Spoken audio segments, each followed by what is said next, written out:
Bonjour et bienvenue à toi dans ce nouvel épisode du podcast Du silence à la présence. Aujourd'hui, abordons ce qui se passe après un événement social.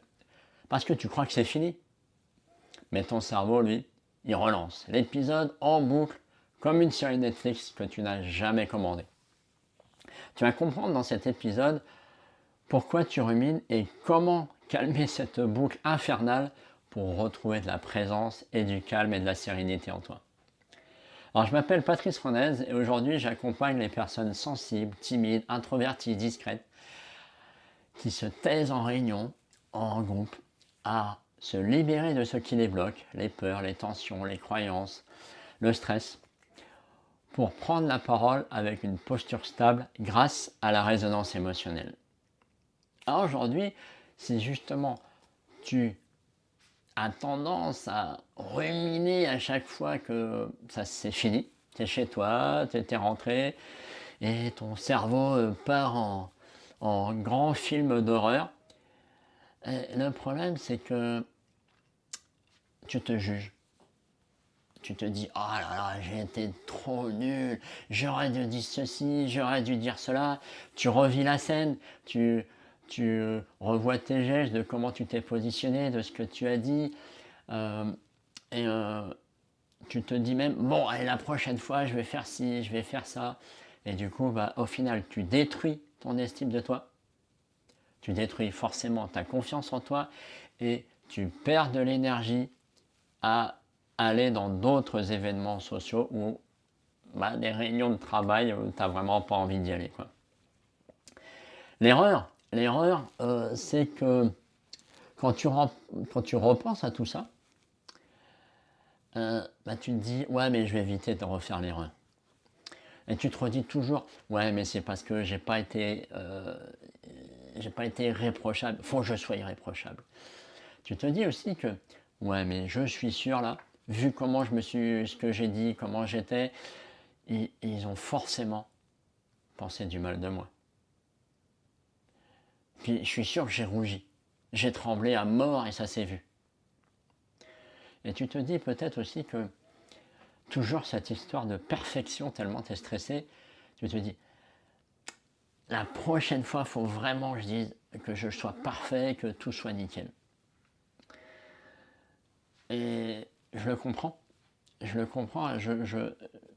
des histoires comme ça, à titre personnel, mais j'en ai des livres entiers, j'ai des catalogues entiers d'exemples où tu rentres d'une soirée, tu rentres de ta journée de travail et, euh, et je me dis, oh j'ai été trop con, mais pourquoi j'ai dit ça, mais pourquoi j'ai pas dit ça, et puis j'ai dit ça à l'autre, ouais. Il a souri, je suis sûr qu'il a trouvé ça nul. Et j'ai fini par comprendre que ça, c'est pas c'est pas une histoire de faiblesse. C'est pas une histoire de manque de confiance. C'est comme, je l'ai déjà partagé dans d'autres épisodes, c'est un problème de sécurité intérieure. C'est-à-dire que comme tu es en insécurité sociale, on va dire, ton cerveau, lui, il enclenche le cerveau reptilien qui gère les peurs. Et lui, il se met en mode survie. Donc, en mode survie, il limite les choses, il te met du stress, il te met de la tension, voilà, il limite tout ce qui est inutile pour lui. Et la prise de parole, c'est pas utile quand tu es en danger réel. Donc, c'est simplement ça. Je simplifie, mais c'est ça. Et euh, ce qu'il te faut apprendre, ce qui est important d'apprendre, c'est à mettre ton cerveau en sécurité. Hein, comme je l'ai dit dans l'épisode précédent, ou dans un autre épisode, je ne sais plus lequel, t'imagines là, cette console de centrale nucléaire où il y a plein de boutons partout là, et puis tout clignote en rouge. Et il va falloir que tu limites les boutons rouges au fur et à mesure. Il faut éteindre les lumières. Et le seul moyen d'éteindre la lumière, c'est de retrouver de la sécurité intérieure. D'accord? Alors, il faut comprendre que justement, la rumination fait partie du cerveau reptilien qui veut toujours te mettre en sécurité. Comme aujourd'hui, si tu veux, il n'a plus besoin, en règle générale, il n'a plus besoin d'être en vraie survie physique, dans le sens où c'est assez rare, heureusement, même si on le voit dans les informations, qu'il y a des agressions, qu'on peut mourir, etc. Mais c'est rare que tu sortes de chez toi, que tu te retrouves face à un lion, un tigre, etc. D'accord?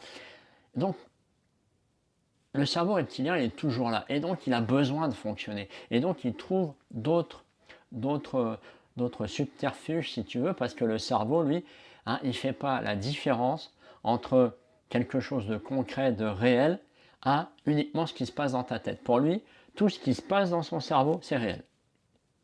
Donc, eh ben, tu vas te mettre à ruminer. Et là, l'amygdale, ton amygdale, la paracelle du cerveau, va dire « Ouh là là, menace, menace, menace ». Il va te faire un film mental et donc il va anticiper. Il va dire « Ouais, mais donc la prochaine fois, quand tu auras un événement social, une réunion, un groupe, un salon, et que tu vas devoir parler, ouh là là là là, eh ben, on va te mettre en sécurité, t'inquiète pas, on va t'aider. Je suis là pour ça. » Et le problème, c'est que bah, moi, je sais que j'ai fait ça, mais un nombre incalculable de fois. Il y a même des fois, hein, je me souviendrai toujours, j'allais à un salon technique, informatique, je ne sais plus lequel, un des tout premiers, où bah, j'allais pour voir des solutions, je crois, de chercher des, des fournisseurs, je crois, pour un client avec qui je bossais. Je suis arrivé au salon, je suis arrivé, ce sera mieux. Je suis arrivé au salon, j'ai dû rester un quart d'heure et je suis reparti. Tellement j'étais flippé parce que je dis ouais mais qu'est-ce que je vais dire et puis si je dis ça et puis je ne sais pas quoi dire. J'étais tellement en insécurité à l'intérieur de moi que j'ai perdu toutes mes compétences. Toute mon expertise a disparu au profit de ce danger. Irréel, hein, mais comme ça. Et là, l'important quand tu es en phase de rumination à l'après, justement, c'est de couper le signal. Il faut dire à ton cerveau, stop, c'est fini. Alors ça ne se passe pas comme ça, mais euh, euh, il va falloir l'entraîner. Et la première chose que je vais te dire, justement, sois violent avec ton cerveau. Avec amour, mais sois violent. Et dis-lui, stop. Si tu es chez toi, tout seul, et que tu sens qu'il commence à te refaire les films de ce qui s'est passé, de ce qu'il veut te faire vivre, dis-lui, stop. Tu peux même être vulgaire, tu peux l'insulter, tu peux, avec amour, hein, mais tu peux lui dire, mais là, arrête, tu me fais chier, casse-moi, arrête de me casser les pieds là, stop. Et tu vas voir que pendant quelques secondes, ton cerveau, hein, qu'est-ce qui se passe là? Il m'a dit stop. Et puis si tu fais rien derrière, il va repartir. Et donc, dis-lui stop, mais dis-lui, qu'est-ce que tu veux derrière? Tu veux quoi derrière? Tu veux qu'il te laisse la soirée tranquille, que tu dînes tranquille si tu es tout seul, ou que tu regardes un film, ou avec ta copine, ta femme, tes copains, bref, et dis-lui stop, là ce soir je veux plus t'entendre, je veux passer une soirée tranquille. Alors évidemment, hein, au départ, le stop, tu vas possèdes ta soirée à le faire. Tu vas le faire peut-être 10, 20, 30, 50, 50 fois, 60 fois, 1000 fois, et c'est normal. Tu as passé je ne sais pas combien de dizaines d'années ou d'années à te laisser envahir par les ruminations. C'est pas en un seul stop que ça va se passer. Mais, comme je te disais dans l'épisode précédent, c'est la répétition et l'émotion. Et surtout l'émotion, hein, parce que l'émotion, elle est 5000 fois plus puissante que la répétition. Hein, ça veut dire qu'un événement, tu sais, c'est comme les visualisations ou la positive attitude. Je ne sais pas si tu as vu le sketch de Danny Boone, je vais bien, tout va bien. Bah, c'est un peu ça, c'est si tu dis ouais je vais bien, je vais bien. Mais si c'est que mental dans ta tête là, ça vaut rien du tout.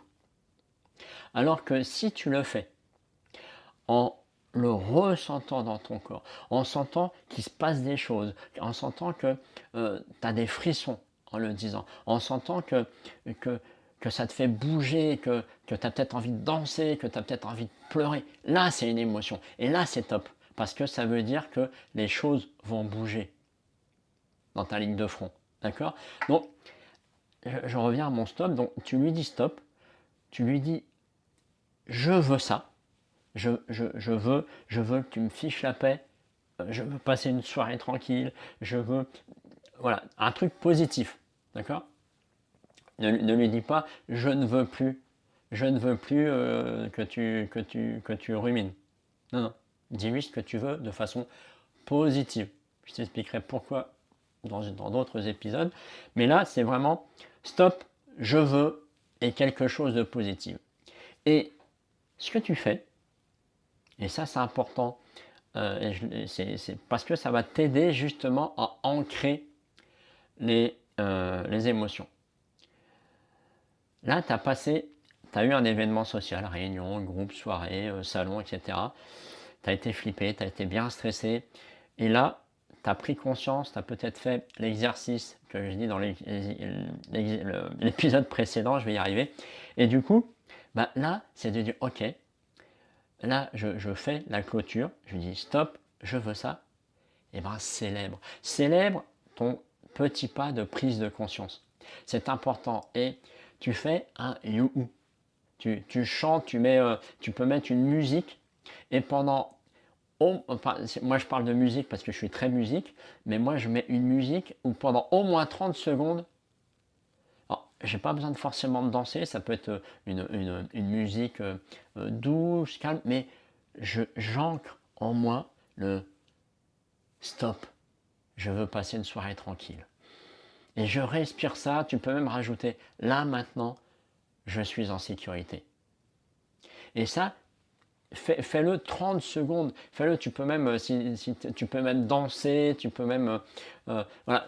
Faites célèbre au moins pendant 30 secondes pour que ton cerveau te dise ah, ça c'est important pour lui. Ça c'est important pour mon humain de faire ce stop et d'avoir la soirée tranquille. Et crois-moi que ça va t'aider parce que les fois d'après, tu vas voir que ça va être beaucoup plus simple. Alors bien sûr, hein, il va te falloir plusieurs jours, plusieurs semaines pour que ça devienne vraiment facile. Mais c'est cette façon de faire, c'est comme, je ne sais pas si tu fais un peu ça fait du commercial, mais quand tu relances, quand tu as un client que tu as appelé, il t'a dit qu'il te rappellera, il ne te rappelle pas, peut-être que tu vas le rappeler une fois, deux fois, trois fois. Moi, je sais qu'au bout d'un moment, ça me saoule d'harceler, et donc j'appelle la personne et je lui dis salut, voilà, on avait abordé ça, on avait vu ça, tu avais dit que tu me rappellerais, tu m'as pas rappelé, c'est ok, écoute, c'est mon dernier appel. Et pour mon cerveau, c'est bien parce que ça m'arrête ça m'arrête de penser à ce client-là qui veut plus me rappeler. Il veut pas me rappeler, ça le regarde, c'est son problème. Donc là, tu fais pareil avec ton cerveau, tu lui dis stop, je veux passer une soirée tranquille. Je veux me sentir serein toute la fin de journée. Je veux me sentir en sécurité. Merci. Et tu fais un you magistral. Tu danses, tu t'offres un resto, voilà, tu fais quelque chose pour célébrer émotionnellement ce truc-là. D'accord? Donc, ce que, ce que je te propose, c'est que là, tu fasses vraiment ton bilan par rapport à peut-être l'épisode précédent, l'exercice que je t'ai proposé, et celui-là où tu rajoutes cette histoire de clôturer avec le stop, avec sur ton je veux et ton you derrière. Et voilà, qu'est-ce que ça te fait vivre? Tu peux me le partager en commentaire ou en me contactant directement via mon site web. Et qu'est-ce que tu retiens de tout ça? Ok. Sur ce, je te laisse et je te dis à bientôt pour le prochain épisode. Salut.